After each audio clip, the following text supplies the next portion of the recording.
Hello and welcome to another episode of Ask an Author with Julia Kelly. We are pre-recording this because we have two authors, myself and Natasha Lester, who are in different time zones. So we're doing a bit of a pre-record, a little bit of a show with some questions from you guys early. But I am just absolutely thrilled to welcome you, Natasha, and to talk about this incredible book that I've just finished reading from you, The Riviera House. Welcome. Thank you so much for having me. Like we were saying just before, it's so nice to actually kind of see me meet you in person at last. I know. I feel like we've been emailing back and forth a little bit over the years, and of course, I see your books come up all the time, and I know readers absolutely love them. So getting a chance to actually meet is really a treat. It is. Well, I would love to talk a little bit about this book, and I think this is a hefty book, so we've got a lot to talk about here. And I was talking to you beforehand about how it really is a feat of research as well. But perhaps we can start with talking a little bit about what readers will find when they pick this up. Of course. So the book is about a young woman called Eliane who lives in Paris, and she's an art lover, but she's had to give up her art to support her family. She works at the Louvre until the outbreak, until the German occupation of Paris, when she's moved to a different art museum called the Jeu de Paume. And on her first day at work at that museum, as she approaches the museum, she sees that it's guarded by armed Nazi soldiers. And that's the first thing that makes her wonder what's going on. And the second thing is that when she enters the museum, she sees so much art, more art than any of the biggest museums in the world could possibly gather together for an exhibition. And she wonders how the art got there, where it came from, and what the plan is for this artwork. And that's the start of her journey working with the French resistance to try to save France's artistic heritage. There's also a contemporary storyline in the book where a young woman called Remy Lang escapes to this amazing house on the French Riviera to escape a personal tragedy. And in that house, she finds a catalogue, Hermann Göring's catalogue of the artworks he stole during the Second World War. And in that catalogue, she finds a photograph of a painting that has always hung on her childhood bedroom wall. And then her quest begins to find out how it is she has in her possession a painting that is in Göring's catalogue of stolen artwork from the Second World War. I wonder if maybe we can talk a little bit about the inspiration behind this book, because it's such a fascinating subject, not only the occupation of Paris, but the theft of this artwork, and then of course its return, which is still making headlines today. We see things come up. I think something recently was found in a bank vault in Zurich.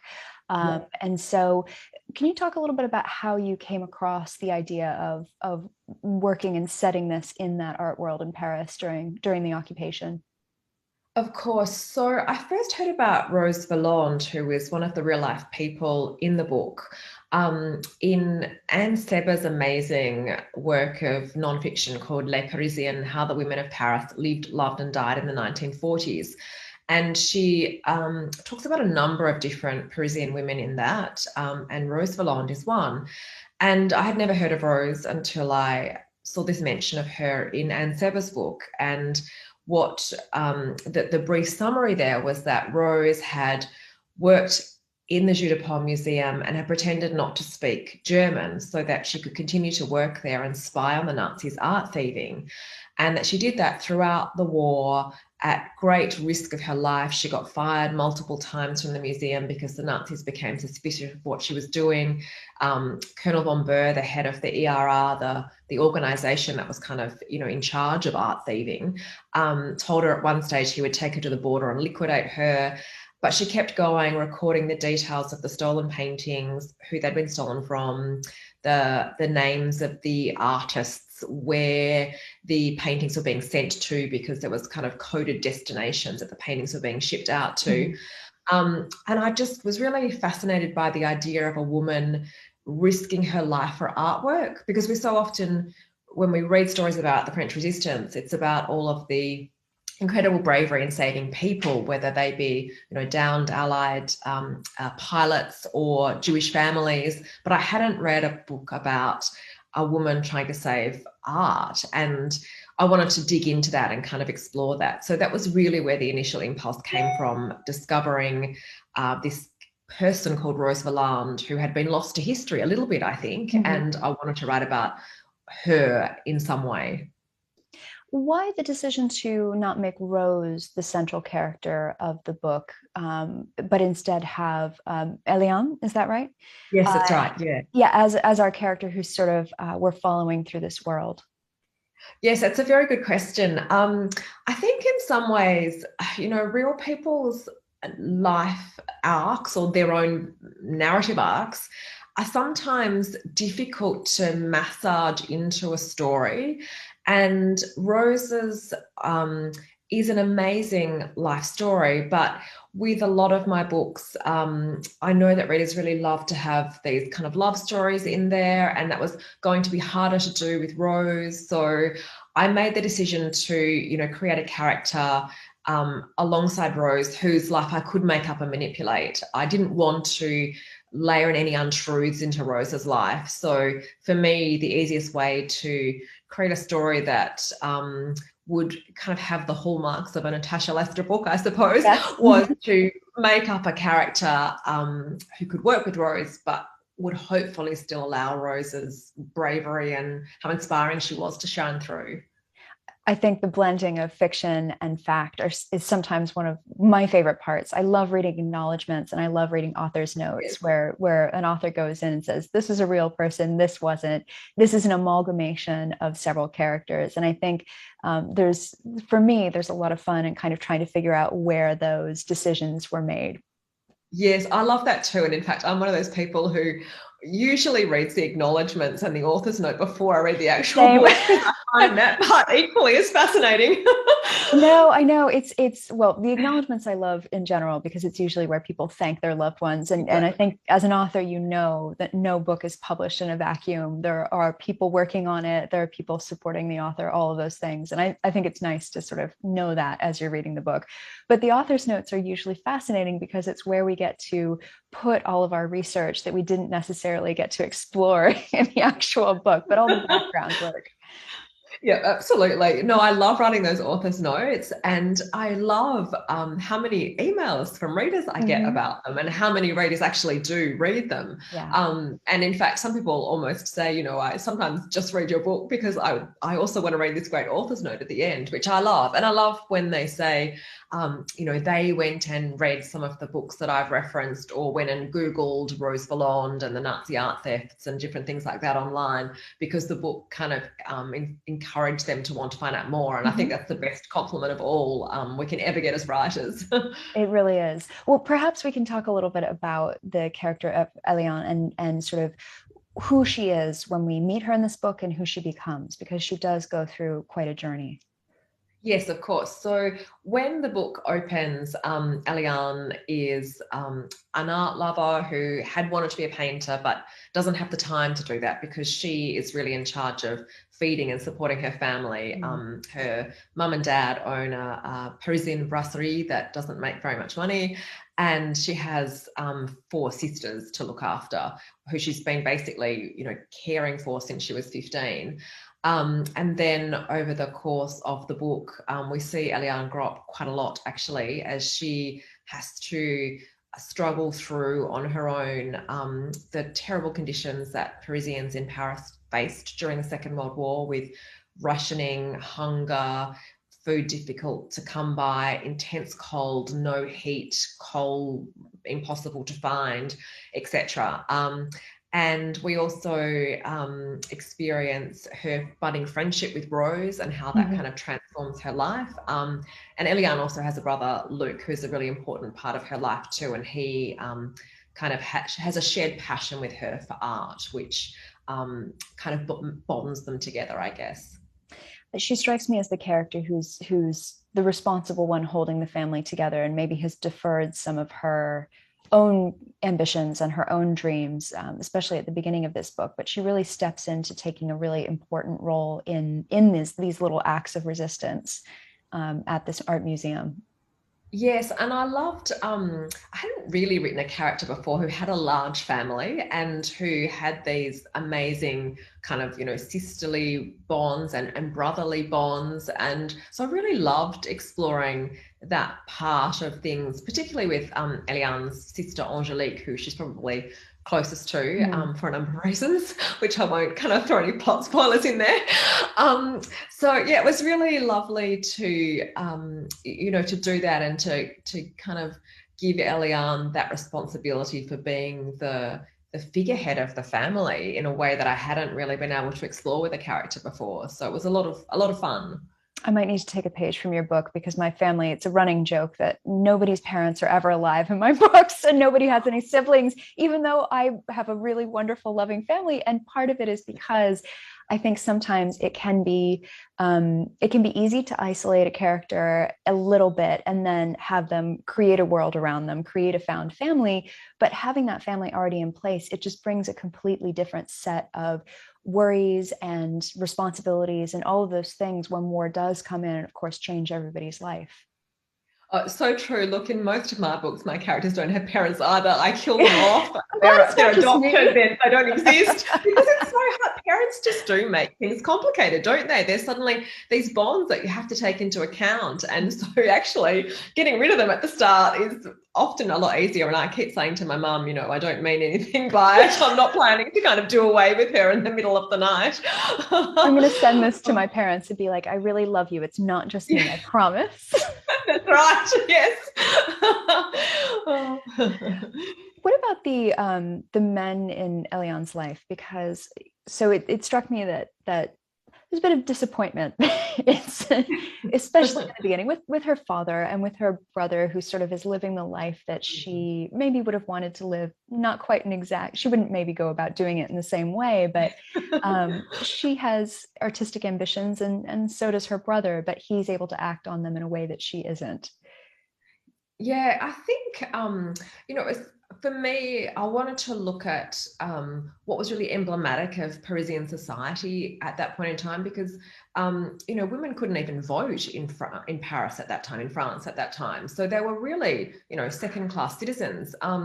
They didn't get tobacco rations, but men did in the rationing during the war. And there was all these kind of, crazy restrictions on women just because they were women. And so I wanted to kind of reflect what Parisian life was actually like for women through Eliane's, the way in which her father and brother treated her. Whilst her brother loved her, he does some things that, hopefully will make the reader want to strangle him sometimes, because, Yes. he basically has this great life where he gets to participate in artistic society and talk to artists and drink and go out at night and pretend he's a painter. Whereas if Eliane had all the opportunities that he had, you can see that she would have treated them in a very different manner and with a lot more respect. I think it was quite true to life at that time. And, that's one of the things that I love about historical fiction. And I'm sure it's the same for you. It's kind of looking at, in some ways, how things have changed for the better and how great that is, but also, how far we still have to go with some things, particularly in gender relations. Yeah, no, it's really true. And I think when you have these sort of inflection points in history where there is a huge amount of social change, it's very easy to say, oh, things just got so much better for women. But then you sort of have to take a step back and look at, how does this exactly fit into history? And I hope that historical fiction helps readers kind of think about that and think about their own lives and what their situation is and how they're living. Yeah, absolutely. The war years and the interwar years are often quite fertile ground for historical novelists, because there are stories of women being able to step up and do things that they weren't able to do perhaps in the early part of the 20th century. But then there's also that time immediately post Second World War where women are suddenly relegated back to the kitchen. I mean, the US government is running propaganda campaigns basically saying their place is to be in the kitchen cooking roast dinners for their husbands and trying to actively discourage them from working, but they'd been encouraged to work during the war. And so I'm really quite intrigued by that phase, and that's in fact something I'm looking at for next year's book, actually. Well, and it's fascinating too because women were so important in these resistance movements as well, which you can see in the course of this book. I mean, it's vital the information and things that they're able to do in order to support the larger resistance effort. Yeah, exactly. You know, you couldn't, as a man, be cycling around the French countryside couriering messages to the Marquis because men were largely either prisoners of war Mhm. taken in 1939 and 1940, or they had to go to Germany for the Service de Travail Obligatoire, which was the compulsory work program that the Germans forced the French men to go and do in Germany. So women had to be the lifeblood of the French resistance. But it was so interesting. And you read this in so many accounts how immediately after the war, this legend sprung up that the resistance was peopled by men, and then it was this male movement, and that Right. women were, if involved at all, minor supporting characters. But you read memoirs and history books that delve a bit deeper, and you realize that actually no, it was largely there because of the women who could move around the country and who were left at home and who had had enough of struggling and starving and being oppressed and all of those things that happened. I wonder if some of that is because of the taint of collaboration, which of course you do address in this book, and the idea that maybe some of the things that women had to do to either survive or to resist, if you just look at it on the surface value, it looks like potentially making having sexual relations with German soldiers, or dealing food or clothing or whatever it was in the stores, that they maybe didn't outwardly take the heroic path of saying, no, I'm not going to do this. But of course the story is so much more complex than that, that I think only now we're really contending with what women did and how maybe there's a larger, deeper story there. Oh, I absolutely agree. And I think it's such a fascinating point.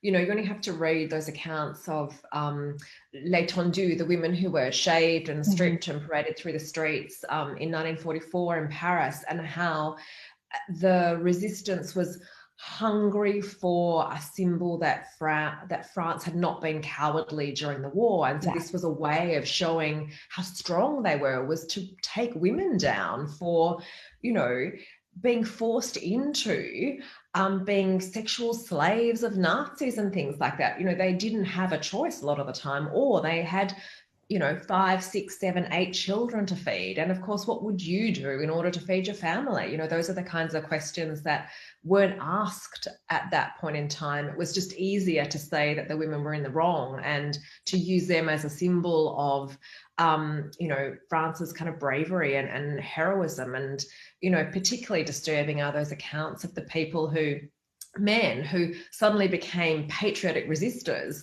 at the 11th hour and had Yeah. done nothing for the Yeah. 4 years of war, but were suddenly, parading, dragging a woman by her hair down the street and shaving it off and saying she was the one in the wrong. So, yeah, it's a really fraught area, I think. And, I'm quite fascinated by how women are portrayed through and after wartime, and how easily they're forgotten, and what they did has been forgotten, and trying to do whatever I can to resurrect them in some ways, I suppose. I'm so fascinated by this subject because it's one that I think is really starting to now be contended with in historical fiction. I spoke to Renee Ryan, who wrote The Widows of Champagne a few weeks ago, and that really deals with the idea of what would you do for your family if you were put in an Mm. impossible situation? How do you Yep. not how do you possibly not collaborate when it's really the only option that you have? And of course, not everybody sees it that way. I'm curious about the balance between sort of the acts that somebody has to do on the page, or the relationships that somebody has to falsify, and that kind of internal character struggle. How do you strike that balance with your characters and sort of frame it in a way that the audience understands? Yes, that's a really interesting question, because, of course, Eliane, working in a museum where she's surrounded by Nazis, and having to pretend to serve them whilst she's spying on them, finds herself always and forever in compromising positions, because she knows she can't do anything that's going to get her sacked from the museum, because if she gets fired, then she can't continue to spy on the artworks. And Right. it leaves Rose there by herself, and it, leaves a whole possibility of artworks being lost forever. So every single day when she goes into the museum, she's forced to have to smile at people she doesn't want to smile at, to converse with them in a way that makes them want to keep her around, to go out with German men in the evening, because how does a Parisian who wants to keep up her cover of being compliant so that she can spy, how does she say no to a German man who asks her out for dinner at night or to a drink? You can't say no. And I really think that so many women must have every single day faced those same Mhm. kinds of choices and decisions. You walk past a German soldier on the street and you might hate him, you might want to kick him in the shins, you might want to do all kinds of things, but you can't. And so what if he smiles at you and says hello and engages you in conversation? What do you do? So I think for me it was just considering it from that perspective of the everydayness of it all, that it was something you had to live. You had to almost be two people. You could be at home and around your close circle of resistance comrades. You could be who you really were, but for the bulk of the day, you had to be someone else. And so considering how you might do that, how you might armor yourself. Eliane uses, when she can get hold of it, red lipstick and mascara Mhm. and particular pieces of clothing that help her feel like she can be the person she's expected to be. For me, that's quite interesting, because I like running about clothes and things anyway, and being able to use the clothes as a symbol of showing how she is able to transform herself to be the person she needs to be by using something like clothing, kind of feeds itself into an area of interest of mine anyway, I guess. Well, I think maybe that's the perfect time to pivot and talk about our contemporary storyline, which I told you before we started recording. I'm going to ask you about the clothes because the clothing is fabulous. But perhaps before that, you can talk a little bit about Remy's side of the story. Of course. So Remy has come to this villa on the French Riviera in a town called Saint-Jean-Cap-Ferrat. And it's a villa that she's inherited mysteriously, and she doesn't know what the connection is between the villa and her own past.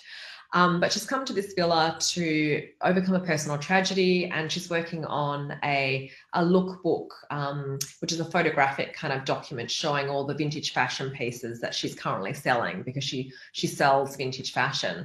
And she meets a family next door who start to try and drag her out of this shell of grief, I suppose, that she's enclosed herself in, and she's forced to kind of go out more than she perhaps had expected to, and to become a part of the world again. And so it's a bit about her fashion, it's a bit about this amazing house, and it's a bit about the way in which Remy comes to terms with being a part of the world once more. She's an interesting character because at first I thought, oh, I love a prickly heroine. So this is a compliment, but I thought, oh, she's really prickly. She's going to be that character that sort of needs to soften and needs to open up. And then of course we realize early on that there is a layer of grief there, and she's going through stages of grief. And her friend who I love, who parades around her in her bikinis, and she sounds like a real firecracker. She points out, you're going through this right now, and I can see it. And there are things that you need to do to take care of yourself. And she might be a bit resistant occasionally of the idea of doing that, but we do sort of see this person coping with this incredible tragedy in their life. Yeah, it was interesting. It was hard getting the balance right there, because obviously when you're writing a character who has gone through a personal tragedy, you have to respect how sad and angry that they might be, but at the same time make sure that the reader isn't alienated by any of Mhm. that. So Antoinette, Remy's friend, was great when she fell onto the page one day, because she is well, not just the light relief. She's the one who is prepared to say the things that probably often people won't say because they're too scared because someone is sad. She just comes out and says it. Yeah. Um, At one so point, she, at one point somebody says, yeah, sometimes I want to chuck her off a cliff. And I thought, yeah, no, that sounds about right. I have friends like that who I love dearly, but every once in a while you're like, I just need you to do a different thing right now. Oh, absolutely. And, she's definitely that person. So she was a lot of fun to kind of bring into Remy's story too. And also, I guess, all the other people next door, Lauren, who suddenly discovers vintage clothing through Remy. So we get to kind of, play around with dress ups for a little bit. And Adam, who's a photographer. And so we get to explore some of the amazing female photographers of the past through him. So it was actually, I knew the thing that I could not do was leave this character who was grieving alone, because you can't have a grieving character alone in a room by themselves, because that very quickly becomes difficult for the reader to read. So yeah, throwing lots of people into that part of the book was a way that I found to make that part of the book, really come to life and have those light moments that you need to have. I thought it was interesting. And again, I always struggle in these interviews with how much can I ask you without giving too much away. But it was interesting that, we have these two brothers that have this incredibly tense relationship for very good reason. There's a lot going on in that family next door. But I thought it was interesting, we meet Matt first, who's the father of a young daughter, and he's a widower, and that he has some things in common with Remy. And then I thought, okay, we're going down that path, and then we veer off to this other side to Adam, and you sort of unpack this very complicated family dynamic and these two very complicated men. I thought it was really interesting that you didn't go the sort of, oh, here are two people who are matched up because their grief is similar, but you decided to go down a different path. Was there a particular reason that you were drawn to more of Adam's character than Matt? No, it's funny. I think that was just pure writer's instinct. From the outset, I knew there was going to be these two brothers, and that the one that seemed the least likely would be the one who ended up becoming a better friend for Remy and a better fit for her.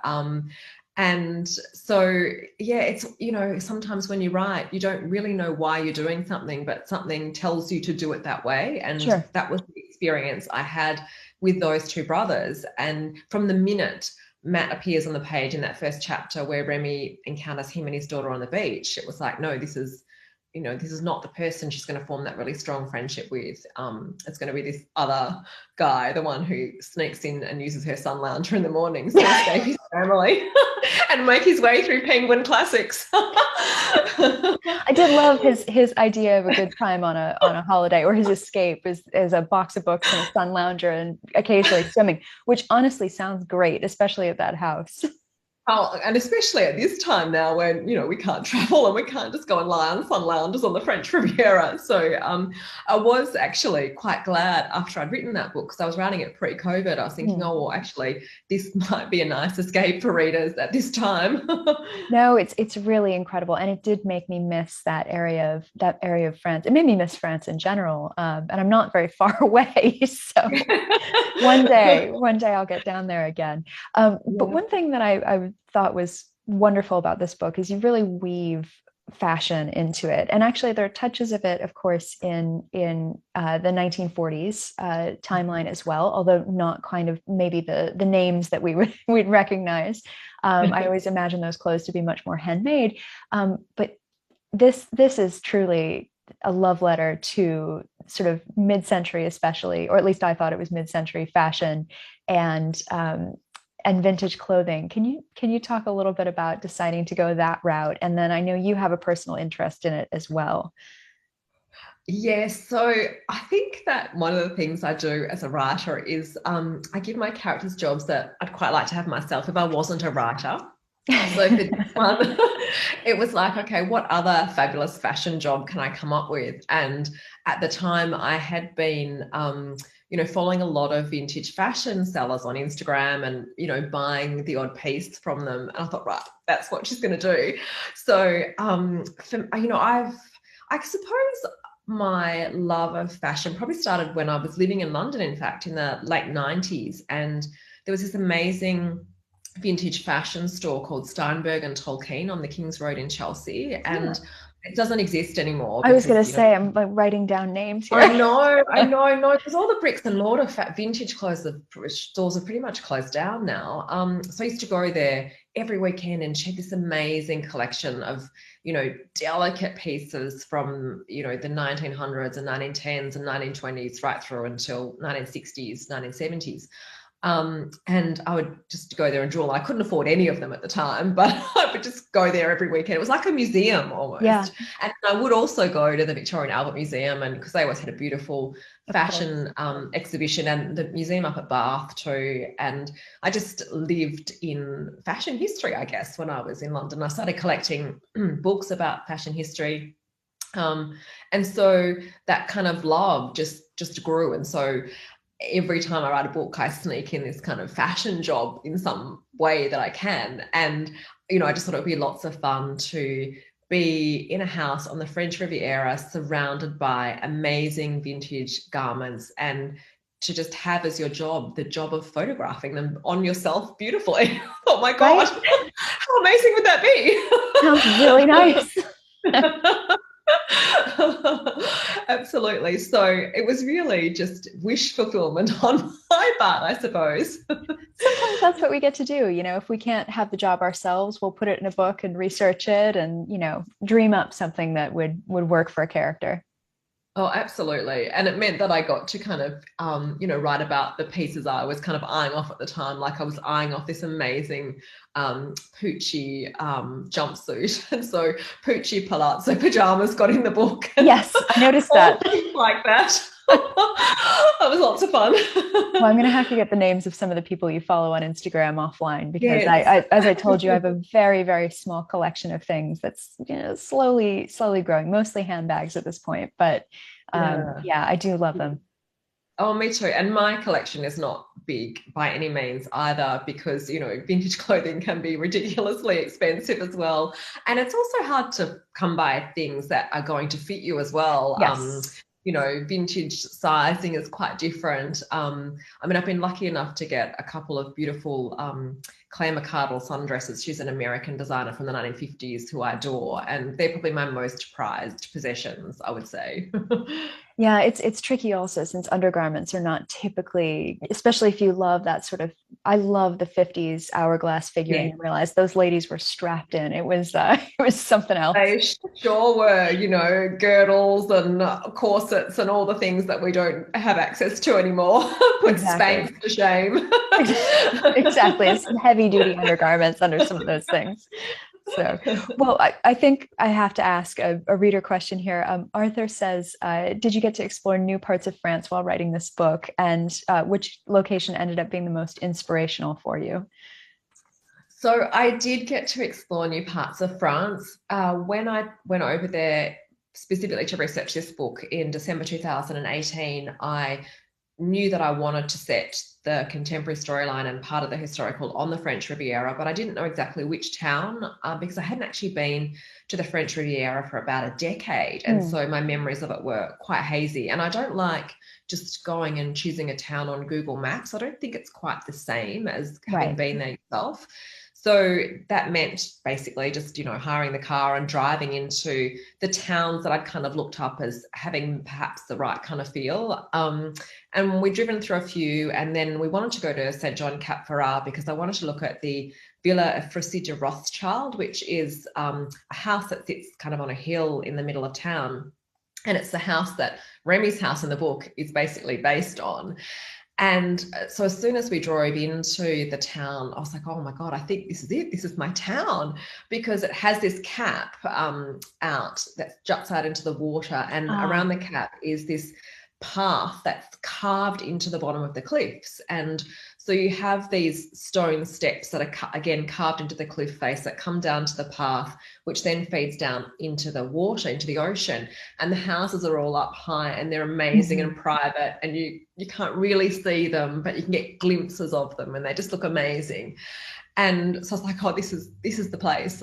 I always know when I find the place. I just totally feel it in my gut. So that made the choice of town easy, and it made, once I'd been to the villa, it made my imagination run wild for how Remy's house would look, because I've really replicated it almost exactly in the book. Mhm. Another place, I guess, on the French Riviera that I also loved when we were driving around was a little town called Ez, which is a medieval perched village. So there are a few perched villages on the Riviera where they're set back away from the ocean, but they're up high because it's quite hilly through there, Mhm. and they look out over the ocean and they look above everything. They're like nests almost on top of a Interesting. hill. Yeah, and driving to Ez, you could kind of see it perched up high in the distance, and it just looked amazing seeing it like that. And then to get there, you have to park at the bottom and walk up.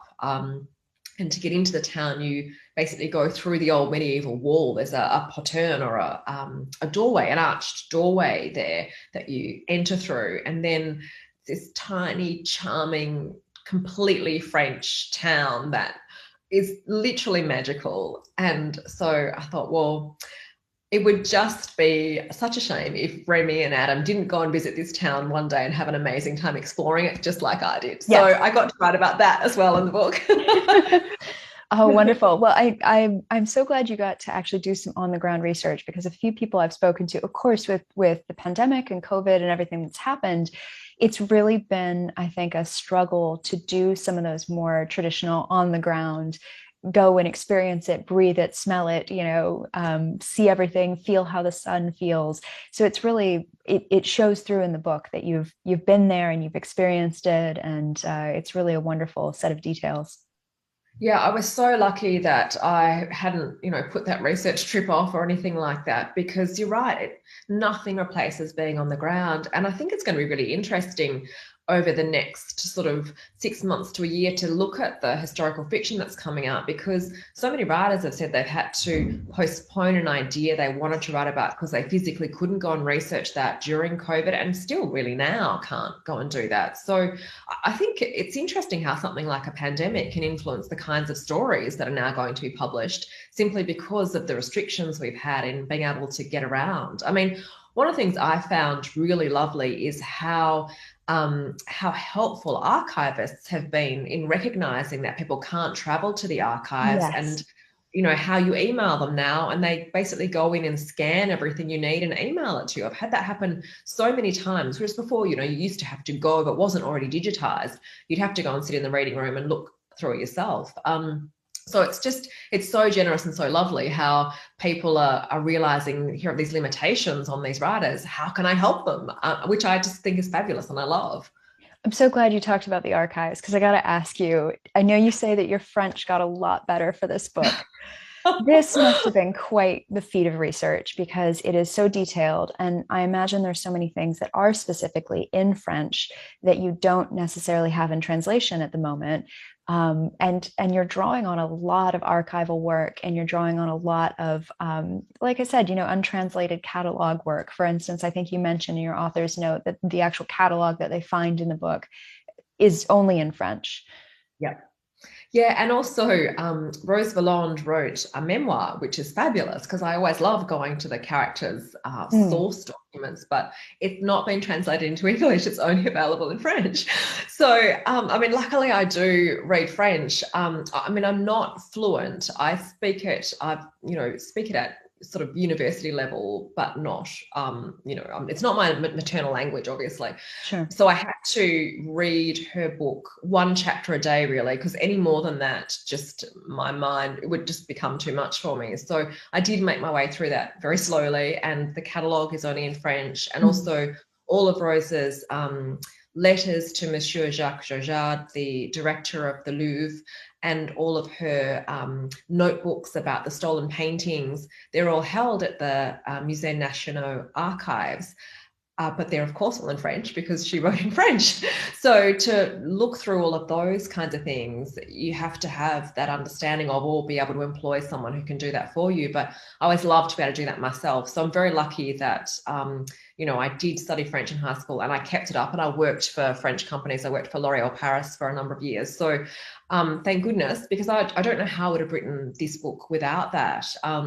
there certainly are papers also in the National Archives in Washington, which I also went to, and they've translated some of the documents there, Ah, and also obviously the art looting unit published their own reports on Goering and the Jeu de Paume and the art thefts. But there's nothing like, particularly with Rose's memoir, and again, this was also why I decided not to make her the main character of the book. She rarely touches on the personal. It's a very factual memoir. And there's one occasion where she talks about the dread she would feel every morning as she approached the museum and saw the armed guards standing at the front. But even when she's fired and has to leave the museum and then basically just reappear 2 weeks later and hope no one notices, she doesn't really talk about how that feels. And so it was really interesting, I guess, from that perspective, to have to imagine my way into her based on very scant personal details and almost using her reluctance to speak personally as part of her character, I guess. mhm. How do you at that point decide, okay, I've done the research that I need to do to start the book, and then I imagine that there's always research, things that you can't anticipate that come up in the process of actually writing it as well. When do you make that decision as an author in your process? It's interesting. I try not to do a whole lot of research before I start writing the first draft because I can't plan a book up front. I've tried and tried and tried, and it just doesn't work for me. I don't know that I'm a very organized person in every area of my life, except when it comes to writing. My creativity thrives in actual chaos. So it's hard for me to research a book up front because I don't know the boundaries of the story Huh. yet. And if I did a lot up front, I would just probably keep researching because I wouldn't know when to stop. So I usually read, one or two books that broadly cover the topic. So Lynn Nichols' Rape of Europa, which is about not just the art thefts in France during the Second World War, but the art thefts across all of Europe, Mhm. was one that I started with to give me a broad idea of, what happened and why and how it worked. But then once I finish the first draft, that's when I sit down and do the bulk of the research, because I guess that first draft is almost like a research blueprint in a way. It's full of holes and full of gaps, full of areas where I suddenly know, okay, I need to dive into that in more detail because I can't write that scene without having done that research. So that's really how it works for me, which is probably a bit back to front for a lot of people. But I also like the idea, I think that for me, doing it in this way means that I don't fall into that trap of writing to the research because I Mm. don't have enough of the research to say, you must write it like this. I can let my imagination run wild and let the story go wherever it wants to go. And then in that second draft, that's when I have to go, okay, well, what's reality now? I can, shift some things if I have to. And of course, with a book like this that encompasses such a broad, big topic, you end up having to compress Yes. timelines, alter facts, and Hermann Goring visited the Jeu de Paume Museum 22 times, but I've had to compress those because you can't have 22 different visits occurring over the No. course of there's too many. And you have to amalgamate some and combine some and do things like that, which obviously none of us love doing, but for the sake of a narrative you have to, and that's again great that the author's note allows us to explain where we've had to change history in some way.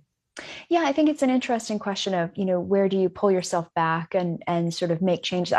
So the book I'm writing right now, I just screwed up and I set something on a date that would be physically impossible and it sort of changes everything. And I realized it sort of midway through writing this pair of scenes and thought, okay, I do actually have to go back and really change that and retrofit it.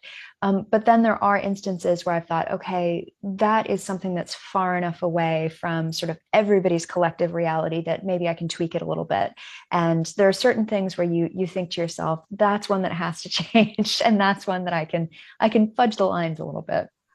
Yeah, it's funny, isn't it? Because we make decisions like that all the time. We go, okay, well, I'm happy to alter history there, but I would never do it there. And it's like, well, Right. okay, what is that line in the sand for us? And I think everybody's will be different, but you have to have one because you're right, you are constantly coming up against things that have to be changed or tweaked, or you have to change or tweak your story in order to accommodate what actually happened, and you're always kind of making those decisions. I mean, for instance, you know, I explained this in the author's note of the book, but Rose Valland was a lesbian, and I haven't been able to refer to that at all in the book because she was this intensely private person, and you can Right. tell that from her memoir.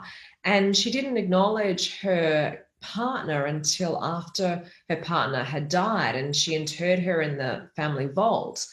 And so it was, you know, I had this terrible feeling in my stomach of, okay, what if people think I'm whitewashing that or de-lesbianizing her or something like that, which I would never want to do. But Mm-hmm.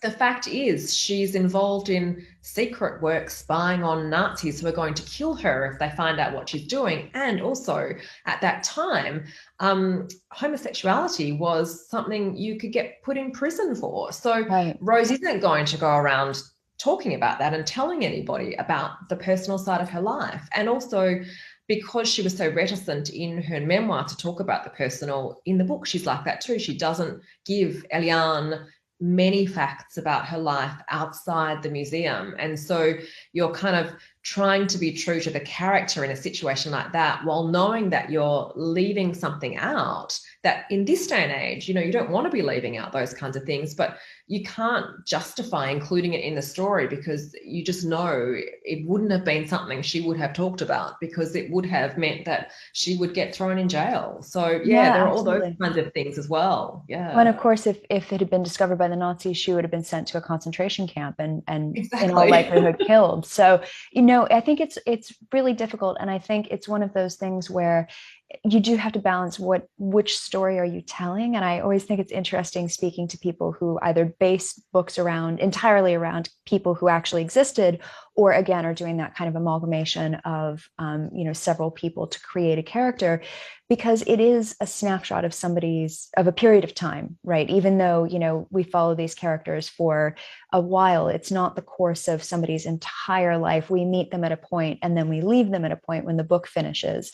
And I think that's one of the tricky things about writing about somebody's real life, because life is not a narrative. It's messy, it's complicated, it doesn't always match up nicely. And you know, recording anybody's life true to detail or true to form would probably be more boring and uninteresting, even for the most fascinating characters, because we do still move through life and do this sort of day-to-day things that feel very familiar to us. So I think it's a tricky balance sometimes.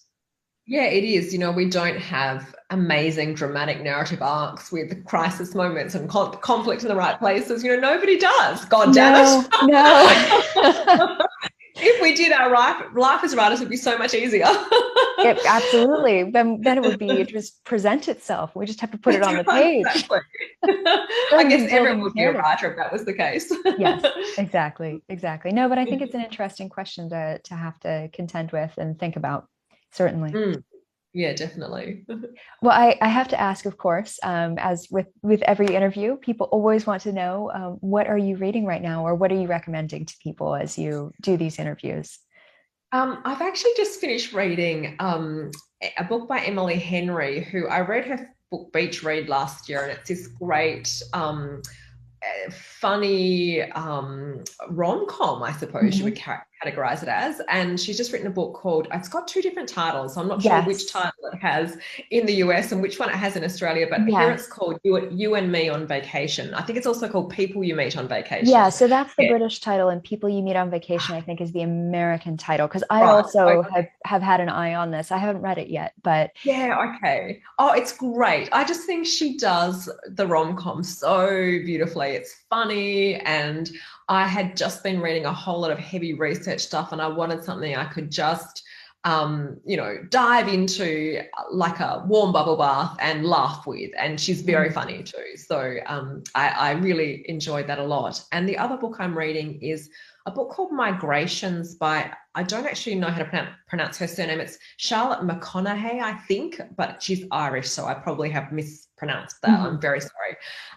But it's kind of set in a slightly post future where animal life has died out, and she's tracking the last Arctic terns on their migration to the Antarctic, and it's a really good example of the unreliable narrator, but beautifully written.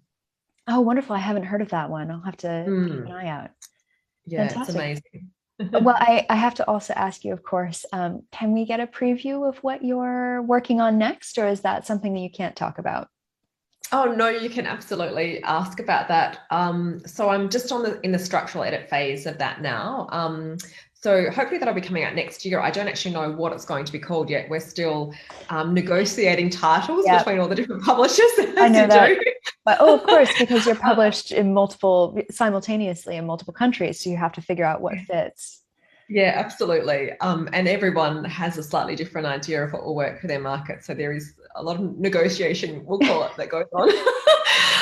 But it is set in Paris immediately after the war in 1947, in fact, and it's told through the eyes of the public relations director at the House of Christian Dior, Mm, as their opening for the first time in February 1947, and it's largely about what women did during the war and how after the war they had so much power taken away from them, which ties in quite nicely to those new look dresses, which yes, are which I love. magnificent but very emblematic of a certain period of time, I suppose. So it's gorgeous to write about beautiful Dior gowns and the the publicity at the golden age of fashion journalism, I guess, too, is what the book is about, Yeah. but also how women fit into all of that.